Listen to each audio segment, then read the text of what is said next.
Nous allons donc effectivement aujourd'hui parler de l'importance du cash dans la gestion de nos entreprises. Donc c'est vrai que le titre, le cash est devenu le nerf de la guerre. Je pense que la réponse, vous la connaissez déjà, hein, c'est forcément oui. Donc juste avant de commencer la présentation, je vais quand même évoquer qui nous sommes. Donc déjà qui est Talentia Software. Et puis peut-être juste avant, qui je suis personnellement, donc mon nom c'est Philippe Rousseau. Je suis chef de marché donc des solutions finance au sein de la société Talentia Software. Ça fait maintenant bientôt 8 ans que je suis présent dans cette société, en sachant que j'ai un cursus de formation pure finance. Voilà, mon premier métier a même été d'être prof de compta, vous dire, voilà. Et donc ça fait une trentaine d'années que je suis dans le monde de l'informatique, totalement dédié donc à la gestion comptable et financière. Donc voilà en quelques mots. Alors pour ce qui concerne donc notre société, donc Talentia Software est un éditeur. Donc ça veut dire que nous développons nos solutions, mais également intégrateurs, c'est-à-dire que nous installons, nous mettons en place et assurons la maintenance de nos produits, en sachant que nous avons principalement, véritablement deux grandes spécialisations. La première, donc, qui nous concerne directement aujourd'hui, donc qui touche la finance. Donc, on propose des solutions donc, de gestion de la comptabilité qui intègrent la comptabilité générale, la comptabilité auxiliaire, analytique, mais également des outils de performance dédiés donc, à la gestion du budget, d'élaboration budgétaire, de reporting, donc avec tous les tableaux de bord donc, qui sont associés, et également de consolidation, en sachant que quand on aborde la consolidation, on parle de consolidation statutaire, que vous soyez en 9902, IFRS ou autre GAP. Donc voilà nos grands domaines de prédilection autour de la finance. Également très grand spécialiste dans le domaine des ressources humaines, dans lequel on a également des offres à tiroir qui touchent à la fois la partie administrative, donc du personnel, la gestion de la paye complète, mais également donc une offre très riche qui tourne autour de la gestion des talents. Voilà, donc ce sont vraiment les deux grands domaines que nous couvrons et naturellement l'ensemble de ces domaines ayant pour objectif de permettre par des outils donc, de mise à disposition de ratios, de performance et de tableaux de performance, de permettre naturellement d'aider à la décision. Donc voilà pour ce qui est de notre métier. Quelques chiffres sur notre taille. Donc nous sommes un groupe indépendant. Le siège est à Courbevoie, à la Défense en région parisienne, en sachant que nous avons une dimension européenne, puisque nous avons des agences, que ce soit donc en Italie, en Espagne, au Portugal, en Angleterre, en Grèce, et également nous avons des accords de partenariat, que ce soit sur l'Afrique ou sur l'Amérique. Voilà. Bon, nous sommes plus de 400 personnes. Donc, ce qui nous permet d'avoir une organisation à taille humaine, et donc ça avait, avec les gros avantages, une bonne réactivité, donc ça c'est important. On a réalisé un peu plus de 55 millions de chiffre d'affaires sur 2016. Et nous avons donc pour vocation, comme je vous l'ai évoqué préalablement, d'être un éditeur, donc un gros investissement, puisqu'il représente plus de 15% de notre chiffre d'affaires, dans la recherche et le développement. Voilà, donc on couvre à peu près 3600 clients à ce jour. Alors, pour en venir naturellement à notre sujet d'aujourd'hui, donc clairement l'intérêt bien sûr de cet échange, c'est surtout de vous faire partager justement ce que nous, en tant qu'éditeurs de la comptabilité, comment nous constatons l'évolution des comportements des services financiers. Donc c'est vrai que historiquement, sans revenir non plus à l'âge de pierre, mais la comptabilité répondait principalement à des attentes légales, fiscales. Ensuite donc est apparue toute la dimension de gestion, donc l'analytique, les dimensions analytiques, et donc surtout les directions financières et directions générales étaient très attachées à analyser les comptes d'exploitation, donc principalement le résultat. Et puis, depuis les dernières crises, la plus récente qui a quand même pas mal chamboulé en 2007-2009, donc avec les subprimes, où là est apparue véritablement une énorme sensibilité sur le domaine du cash, où les financiers continuent à regarder les comptes d'exploitation, mais se sont surtout mis à regarder le bas de bilan, qui lui donc est de plus en plus significatif, de plus en plus réaliste.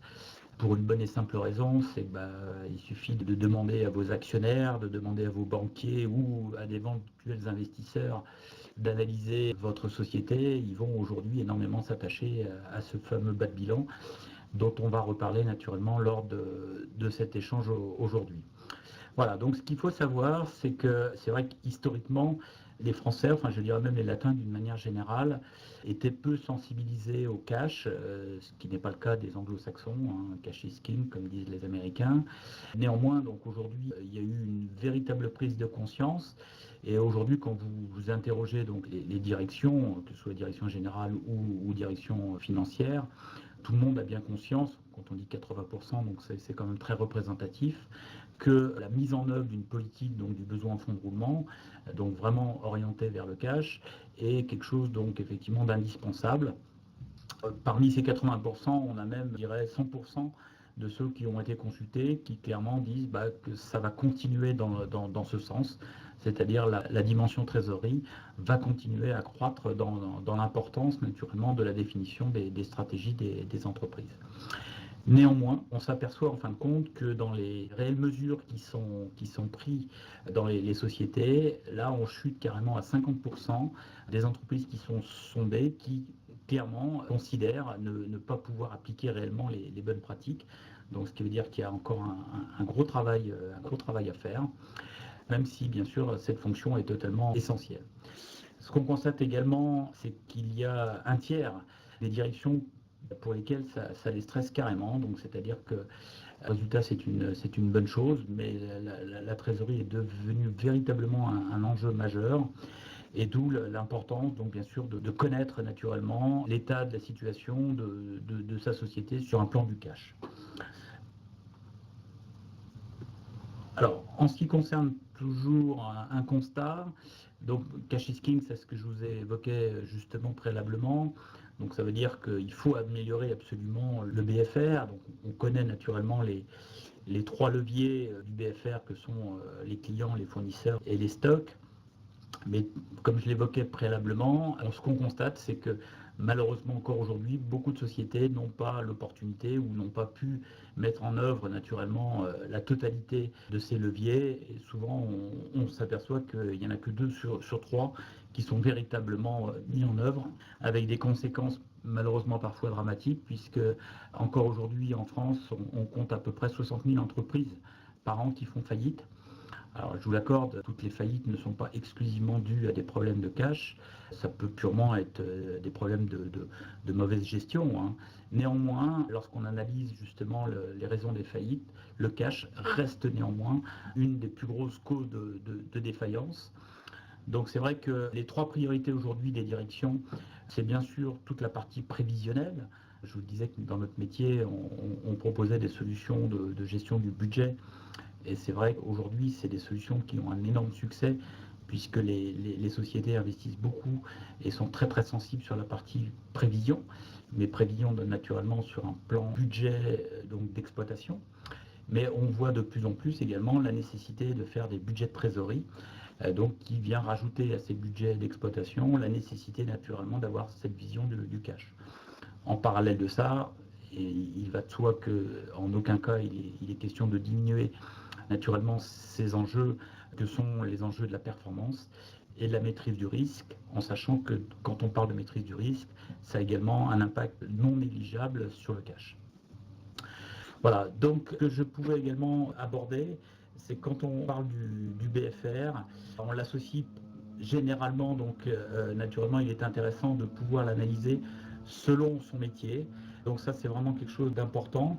Vous avez ici une analyse donc, qui est une analyse de Price pour lequel il a été déterminé selon votre secteur naturellement d'activité, le BFR moyen en jours de chiffre d'affaires.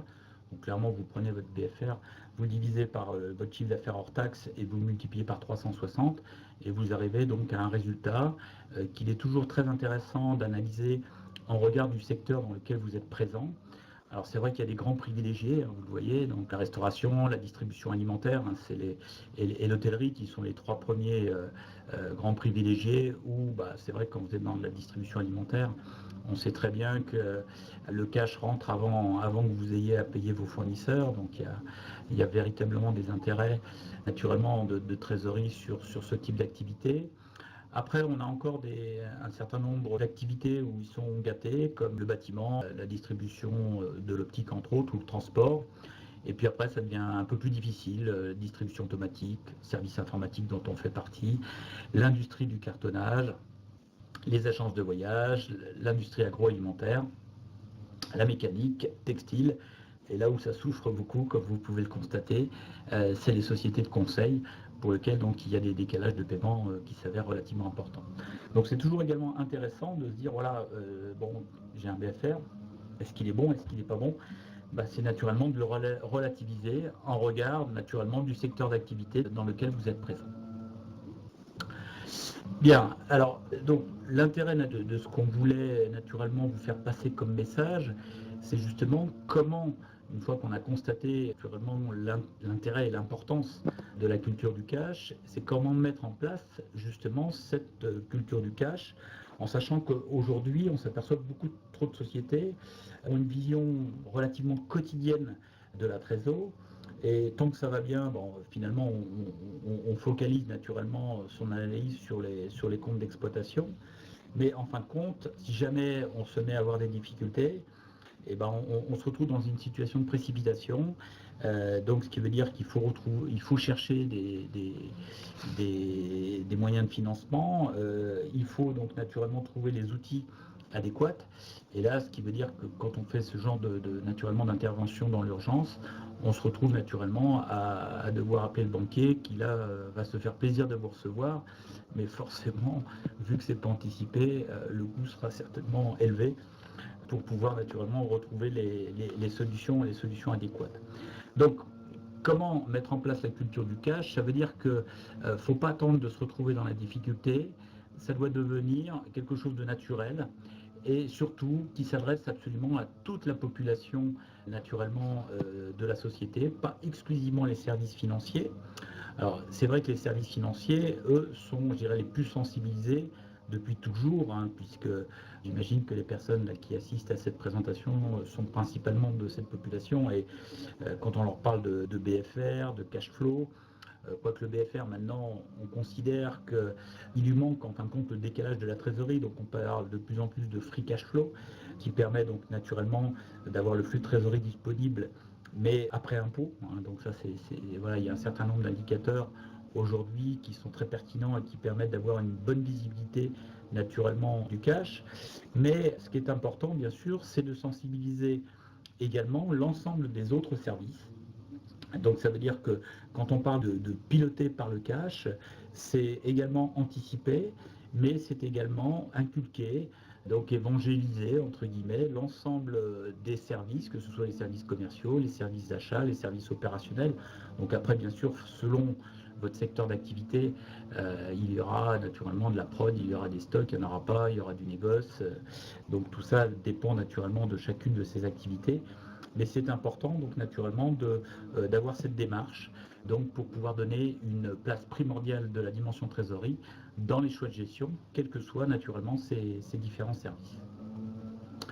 Alors, je vais faire un petit focus, hein, puisqu'on ne va pas les voir tous les uns après les autres, mais c'est surtout vous transmettre l'idée et le principe justement de déployer cette culture du cash. Donc si je m'attache dans un premier temps déjà aux commerciaux. Alors c'est vrai que les commerciaux, traditionnellement, on les incite à vendre principalement sur le chiffre d'affaires, hein, ça a toujours été historiquement la motivation première. Mais on peut s'apercevoir, et lorsqu'on fait des analyses, l'avantage du système comptable, c'est qu'il a une richesse d'informations qui est intéressante, mais on peut s'apercevoir que des coûts de trésorerie qui sont liés à des paiements très tardifs peuvent complètement grignoter la marge, voire même parfois faire perdre de l'argent. Donc ce qui est important, c'est de pouvoir informer les commerciaux, de les inciter non pas à se focaliser sur la marge et sur le chiffre d'affaires, mais également de leur donner cette dimension de la trésorerie. Alors forcément, qui dit les sensibiliser, dit souvent également y associer, parce que ça reste des commerciaux qui sont motivés naturellement par leur mode de rémunération, c'est d'avoir une politique de rémunération des commerciaux qui soit en adéquation, et donc d'indiquer dans leur mode de calcul de rémunération également cet aspect cash. Alors il y en a qui disent voilà, vous touchez vos commissions que lorsque c'est encaissé, ou vous avez un taux de rémunération plus intéressant selon le délai d'encaissement.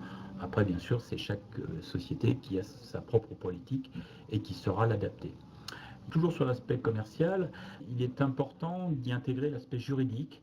On s'aperçoit que dans les contrats, il n'y a pas toujours une bonne vision et on n'a pas toujours cherché justement à mettre en œuvre toute la partie conditionnement de la facturation et conditions des règlements.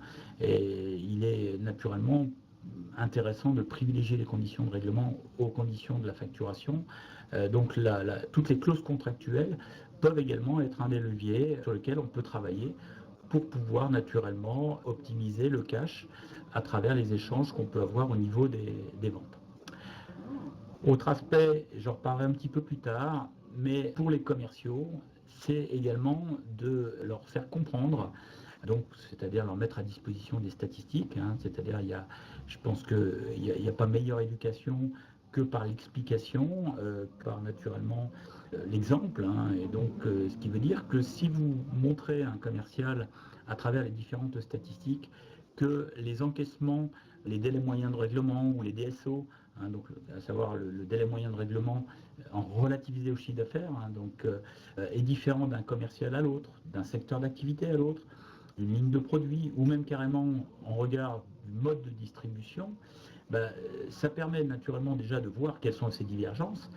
Et puis, en regard de ça, de s'apercevoir que pour tel commercial ou tel secteur ou telle ligne de produit, naturellement, les conditions d'encaissement sont nettement meilleures que sur d'autres. Et naturellement, de pouvoir utiliser l'exemple, le bon exemple, naturellement, qu'on a constaté, pour pouvoir naturellement évangéliser donc les autres intervenants et leur expliquer naturellement quelles sont les best practices pour pouvoir naturellement avoir une harmonisation de ces bons règlements sur l'ensemble des dimensions, quelles qu'elles soient. Voilà, donc c'est véritablement quelque chose de très très important. Je vous parlais du DSO parce que ça reste aujourd'hui, que ce soit sur la partie client ou le DPO pour la partie fournisseur, un des indicateurs donc les plus pertinents.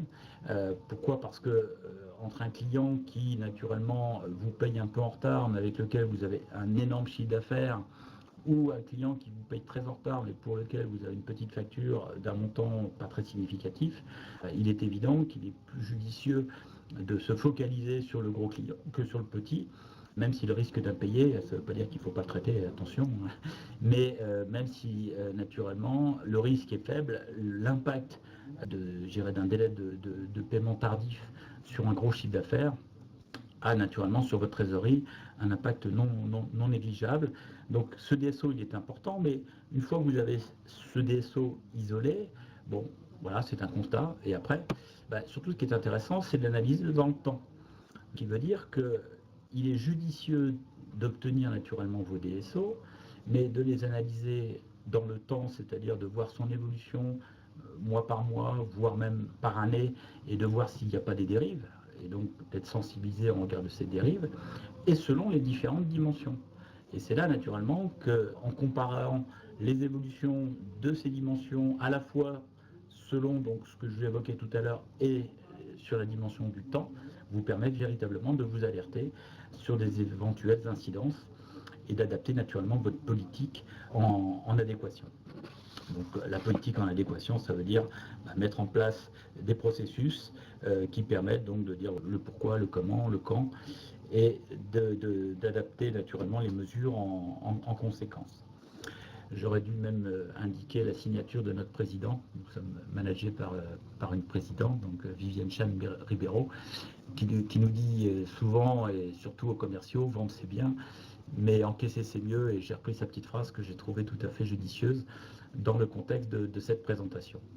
Voilà, donc protéger les marges par la gestion du risque, ça effectivement, je referai un petit focus là-dessus, parce que même si tout à l'heure je vous disais qu'il était beaucoup plus judicieux d'être sensibilisé à un gros client qui payait avec un peu de retard qu'un petit client où il y avait une petite ardoise et qui payait très en retard, mais à l'inverse, ça ne veut pas dire non plus pour autant qu'il ne faut pas être excessivement vigilant sur des clients qui commencent à payer trop en retard, puisque on le sait très bien, plus le nombre de jours de retard est important, plus le risque d'un impayé total est élevé. Donc ça fait partie bien sûr des éléments sur lesquels il faut être excessivement vigilant, c'est toute la gestion des risques qui est associée. Alors je vous ai parlé des commerciaux, on peut dans le même esprit parler des acheteurs. Alors, les acheteurs, c'est un petit peu différent parce que forcément, la culture de l'acheteur, lui, il y est déjà naturellement confronté, mais l'acheteur, d'une manière générale, c'est vrai qu'historiquement, s'attache surtout à obtenir les meilleurs prix, les meilleures remises, et pas forcément à obtenir les meilleurs délais de paiement. Donc là, on revient dans le même principe, hein, côté vente, on a à peu près le même principe côté achat. Ce qu'on constate, puisque nous, en tant qu'éditeur de solutions finance, on associe également à nos solutions des process d'achat. Bon, ça peut être les achats métiers, bien sûr, mais en général, les achats métiers sont relativement bien gérés sur cet aspect-là. Mais ce que l'on a constaté, c'est que sur les frais généraux, souvent, on constate qu'il y a un manque de rationalisation, de manque, entre guillemets, de démarche professionnelle, et qu'il y a des achats qui se font sans que le besoin, tout du moins en quantité, soit véritablement déterminé. Il y a parfois des achats en trop grande quantité ou à plusieurs fournisseurs, on n'optimise pas les achats, c'est-à-dire qu'on ne va pas essayer de jouer sur les effets de masse pour obtenir des résultats adéquats. Donc est-ce que c'est la bonne quantité? Est-ce qu'on doit être livré dans les bons délais? Donc l'aspect trésorerie va naturellement en découler, mais il est toujours important déjà de savoir si on sait exactement ce qu'on achète et si c'est judicieux d'avoir acheté ce que l'on a acheté. Parce que forcément, s'il y a des choses qui n'ont pas l'objet logiquement d'avoir été investies, bah forcément sur la trésorerie sera une incidence. Donc, comme pour les commerciaux, bah, même message, hein, plutôt que de négocier les remises, vaut mieux également négocier les échéances. Après, bah, faut positionner le curseur pour savoir naturellement, il ne faut pas non plus, pour avoir une très belle échéance, de payer trop cher la marchandise, hein. Il y a un juste calcul à faire. Et dans le même esprit que ce que je vous disais pour la partie client, bah, il est judicieux également d'analyser le comportement des décaissements. Donc tout à l'heure je vous parlais du DSO, là je vais vous parler du DPO, donc qui est rigoureusement le même principe. Et ce qu'on constate lorsqu'on fait des analyses, c'est qu'on s'aperçoit que d'un acheteur à l'autre, bah, le fameux DPO, il n'est pas le même. Donc ça veut dire que certains acheteurs sont plus sensibilisés naturellement à négocier les conditions de paiement que d'autres, ou selon les services, ou selon la nature d'achat. Donc on est toujours dans cette même démarche d'analyser les comportements et en regard du résultat de ces comportements, bah, d'essayer naturellement de tirer vers le haut en montrant l'exemple de ceux donc, qui ont les meilleures pratiques et donc de cette manière-là, bah, motiver tout le monde à naturellement aller dans le même sens. Donc voilà, juste un petit ajout sur la partie acheteur. C'est également un constat important qu'il faut retenir, c'est que c'est jamais globalement une bonne chose que de jouer sur la trésorerie en payant en retard ses fournisseurs. Donc voilà, une relation saine avec ses fournisseurs, en général, c'est véritablement payant. Et pour également avoir énormément été impliqué sur des comités d'acheteurs, ce qu'on constate d'une manière générale, c'est que plus on va entretenir une relation de partenariat avec son fournisseur plutôt que véritablement acheteurs-vendeurs qui sont amenés à de la confrontation, c'est que tout le monde est gagnant-gagnant, et y compris sur la partie cash, puisque si à un moment donné vous avez des difficultés, vous appelez votre fournisseur, vous lui demandez un délai de règlement supplémentaire, vous l'obtiendrez nettement plus facilement que si vous ne l'appelez pas et vous lui laissez une ardoise un certain temps. Donc voilà, ça fait partie également des choses qui aujourd'hui vont dans le bon sens et qui donc vous permettent également de pouvoir négocier par des meilleures conditions de règlement de paiement qui ont une incidence sur le cash. Donc voilà sur cette partie fournisseur. Concernant donc la partie administrative, là c'est pareil, j'en parlais un petit peu tout à l'heure quand j'abordais la notion de risque. Je vous disais que c'est très très important de limiter les risques, et bien sûr les risques d'impayés ou les risques de retard du paiement. Et on s'aperçoit que c'est que souvent quand on a des retards de paiement, on va surtout se focaliser sur la relance, mais pas forcément pour essayer de comprendre en amont pourquoi le client paye en retard. Donc, bon, je ne vais pas vous dire qu'il n'y a pas des clients qui systématiquement essayent de grignoter en trésorerie, mais on va constater également, et c'est intéressant d'avoir des statistiques sur ces éléments-là, et naturellement de mettre en place les processus en adéquation, c'est qu'à partir du moment qu'un client va recevoir une facture dans laquelle il y a une erreur, que ce soit le prix, l'échéance, l'adresse ou autre, bah, ça va être le meilleur prétexte pour lui, à la limite, de retarder le paiement. Donc des fois, la simple vérification de la qualité de la facturation, y compris dans les délais, hein, c'est-à-dire éviter de facturer avant en livraison ou carrément trop tardivement, ça a une incidence non négligeable sur la partie du recouvrement. Après, bon, la notion de facturer au bon moment, ça c'est déjà jouer sur la TVA, hein, c'est des choses toutes simples, mais c'est vrai qu'à partir du moment où vous collectez de la TVA, il faut la reverser au fisc. C'est pas la peine donc de faire de l'avance de trésorerie au fisc si on a moyen, le moment de la facturation, de pouvoir jouer sur cet aspect-là. Également, négocier, mais ça j'en ai parlé tout à l'heure, les fameuses dates d'échéance, tout en assurant bien sûr la conformité des négociations et également de la loi de modernisation de l'économie. Et quant aux relances elles-mêmes, je ne vous ai pas dit tout à l'heure qu'il ne fallait pas relancer, je dis simplement qu'avant de relancer, il était intéressant d'analyser le pourquoi. Certains paiements n'étaient pas faits, est-ce que c'est des problèmes qualitatifs, est-ce que c'est des problèmes de facturation, et d'essayer déjà d'y remédier. C'est que lorsqu'on relance, on s'aperçoit que la relance mailing presse-bouton, véritablement aujourd'hui, n'a plus beaucoup d'impact, hein, surtout si vous faites de la relance par mail. Nos solutions nous permettent, par exemple, automatiquement de tout relancer par mail.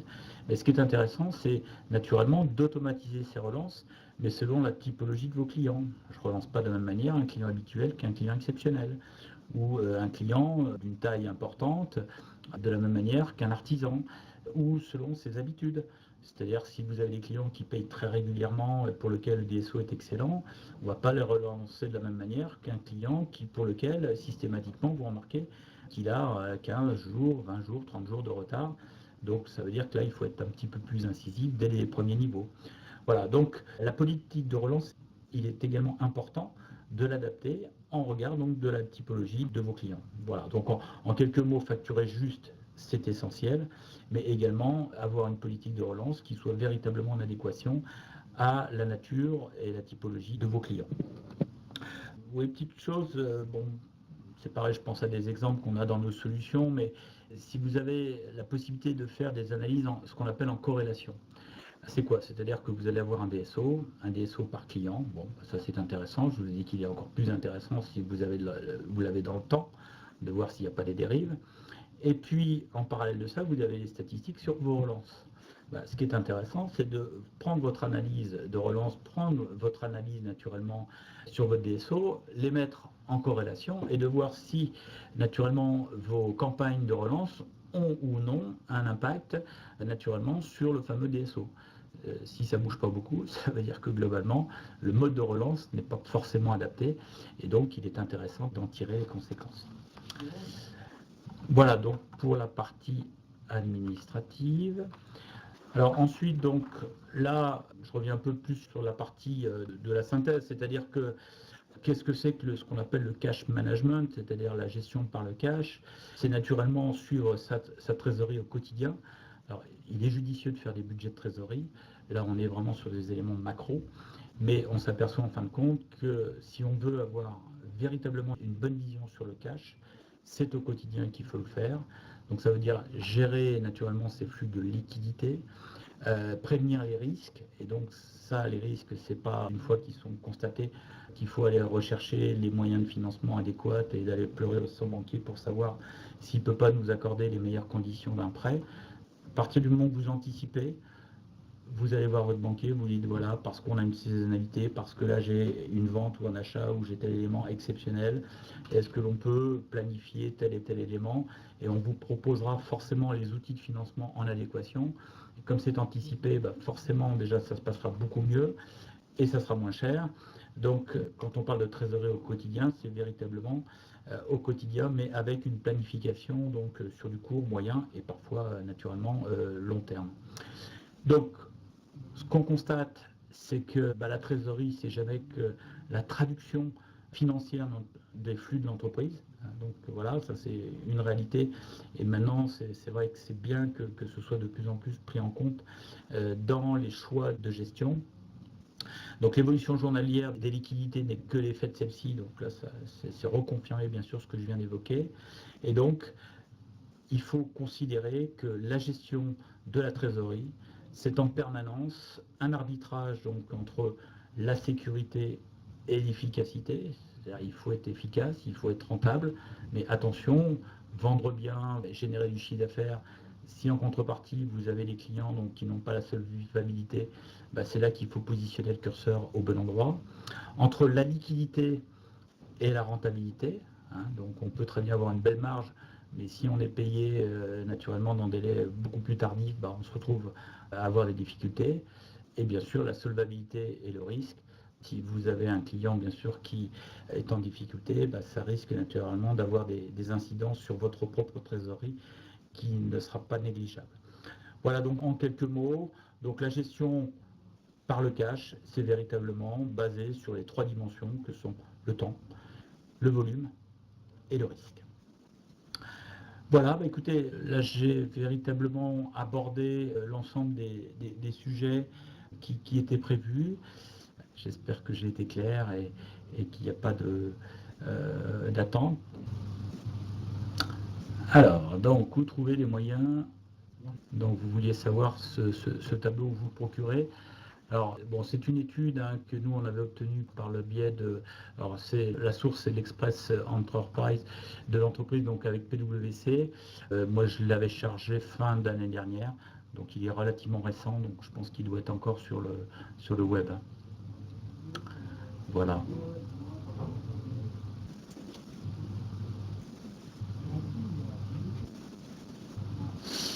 Alors, prioriser les conditions de facturation, conditions de règlement. Les conditions de règlement, donc là, c'est véritablement toute la partie échéance. Après, les conditions de facturation, c'est lié souvent au contexte, si vous voulez, de votre métier. Par exemple, nous, on a dans notre métier de l'édition, on peut facturer donc dès la vente de la solution ou facturer, par exemple, au temps passé, c'est-à-dire que dès qu'il y a une personne qui intervient, on va donc émettre la facture en fonction de la prestation qui ont été faites. Et d'autres clients, certains vont dire voilà, vous nous faites une facturation plutôt de type abonnement et il y a une facture mensuelle. Donc, pour répondre à votre question, ça va surtout dépendre naturellement de votre activité, de votre mode de fonctionnement. Et des fois, donc certains vont dire bon voilà, envoyez-moi une facture plutôt à la fin du mois. Comme ça, si on y associe derrière un certain nombre de jours, moi, ça me permet de la comptabiliser sur la période d'après. Donc voilà. Après, c'est des arrangements, j'irais plus sur un aspect d'affectation de la facture au compte d'exploitation, pour que la facture soit pour votre client comptabilisée à une date, en sachant que elle, la date d'échéance aura pour effet naturellement d'être la date de paiement. Mais l'intérêt de la condition de facturation, c'est je facture à une date pour que cette facture soit comptabilisée sur une période donnée, alors que les conditions de règlement vont déterminer surtout la date d'échéance.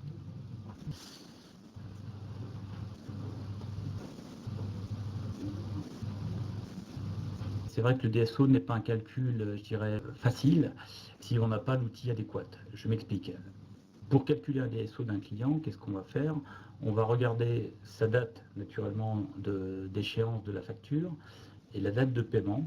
On va comparer naturellement ces deux dates pour déterminer un nombre de jours.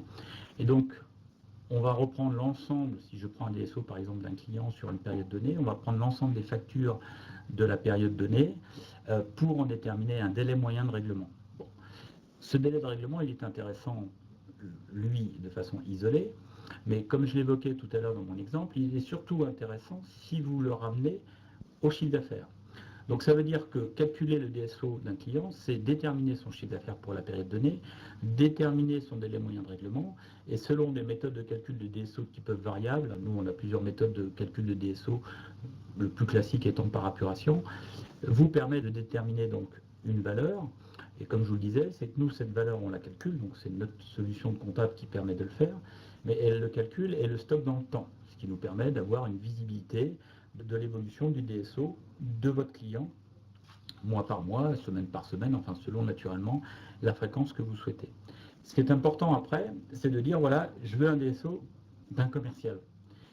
Et pourquoi je vous dis que c'est pas que c'est compliqué, c'est que ça demande naturellement que l'outil le permette, c'est que le DSO d'un commercial n'est pas la moyenne des DSO de ses clients. Parce que forcément, vous auriez une statistique totalement faussée. Il suffit que vous ayez un client même si les petits clients qui vous payent très très en retard, et si vous faites une moyenne de vos 10 clients, alors qu'il y en a un, naturellement, par son retard très tardif, naturellement, on va fausser votre statistique. Donc ça veut dire qu'est-ce qu'on fait? On regarde l'ensemble des écritures des clients du commercial et on fait une moyenne sur l'ensemble des flux pour arriver à déterminer ce DSO. Donc c'est vrai que pour répondre à votre question, on ne peut bien calculer qu'un DSO que si l'outil il est intégré dans la solution. Sinon, bon après, si vous avez un service informatique, il peut vous faire une requête et vous le calculez. Mais voilà comment on calcule, enfin en tout cas comment nous on le calcule, et je pense que ça fait partie des règles de l'art, si on veut effectivement avoir des valeurs qui soient tout à fait exploitables. Donc j'espère avoir bien répondu à votre question.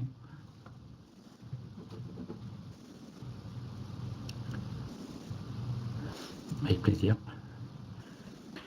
Alors, vous avez également dit il faut facturer au bon moment.